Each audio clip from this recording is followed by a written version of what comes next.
sekitar setengah jam pasca gempa. Kita akan coba bertanya langsung kepada Kapus Datinkom dari BNPB, ada Pak Abdul Muhari. Pak Abdul, selamat siang.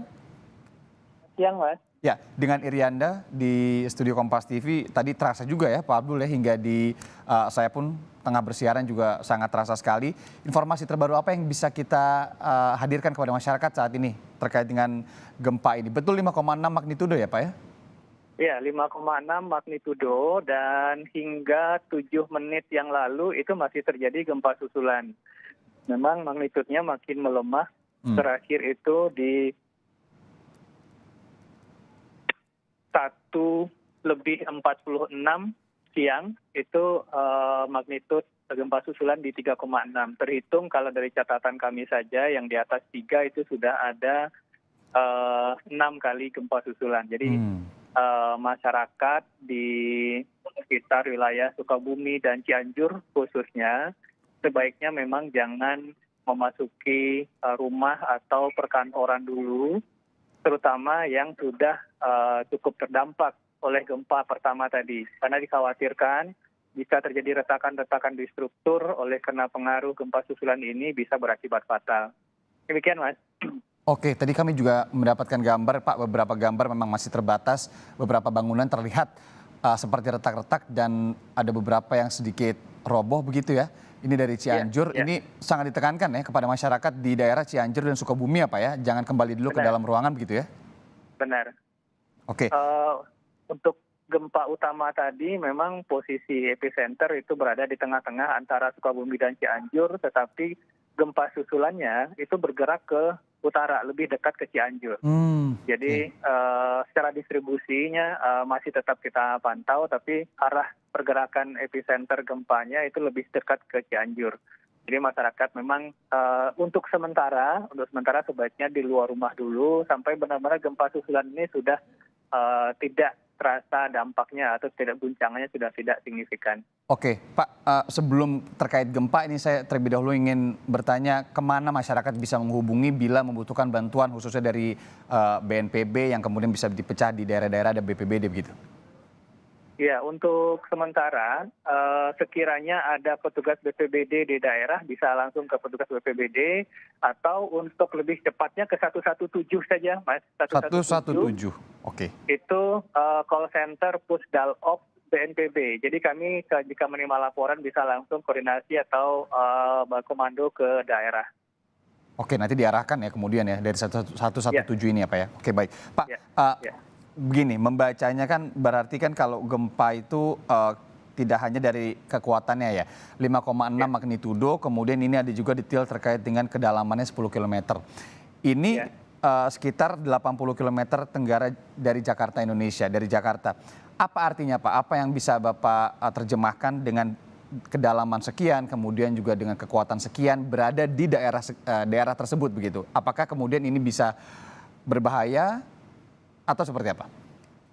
Iya, untuk sementara kita melihat daerah pusat gempa ini berada masih di segmen sensasi mandiri.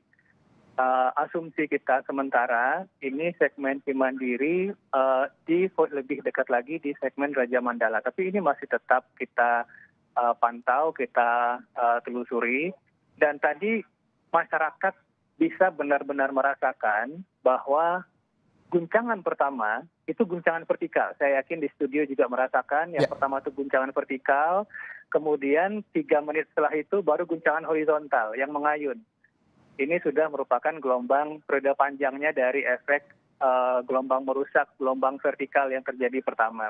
Ini tipikal gempa darat. Jadi yang paling merusak itu adalah gelombang yang pertama, yang vertikal itu, kemudian guncangan ini bisa memperparah tergantung dari jenis batuan dan jenis tanah dari tempat-tempat tertentu tersebut.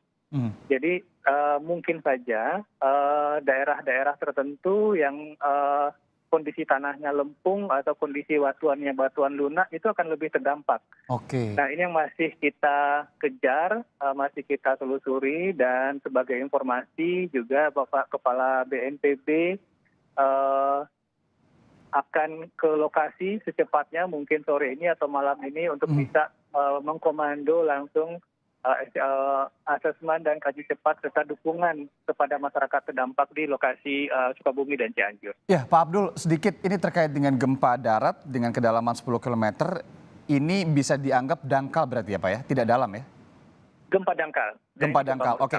Pak, dengan gempa dangkal seperti ini karakteristiknya seperti apa ke depan? Kita tahu kita tidak bisa memprediksi gempa, tapi dari yang sudah-sudah ataupun dipelajari BNPB, mungkinkah ada gempa susulan yang naik lagi magnitudonya?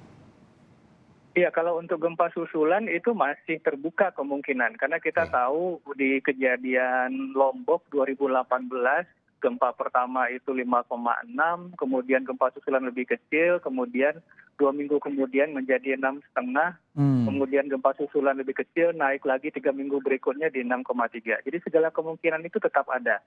Jadi untuk masyarakat tetap pastikan menerima informasi yang resmi dari pemerintah, dan bisa melakukan langkah-langkah kesiapsiagaan berbasis masyarakat, Mas. Ini yang perlu saya sampaikan. Ya, misalnya untuk daerah-daerah sekarang Sukabumi dan Cianjur bisa menggunakan kaleng-kaleng bekas disusun vertikal supaya mudah jatuh kalau ada goncangan.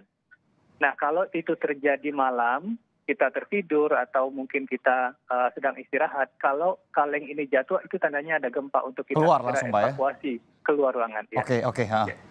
Oke, baik. Jadi ini mungkin langkah-langkah kesiapsiagaan sederhana tapi sangat praktis dan menggunakan bisa dilakukan. Kaleng-kaleng kosong yang kemudian ditumpuk tadi ya Pak Abdul. Ya Pak Abdul, nanti sepertinya kami juga akan bertanya lagi kepada Anda, tapi untuk saat ini kami cukupi dulu informasinya. Terima kasih banyak ya Pak Abdul Muhari, Kapusdatin.kom PNPB sudah memberikan sejumlah informasi kepada Breaking News Kompas TV. Pak Abdul, sehat-sehat selalu Pak Abdul.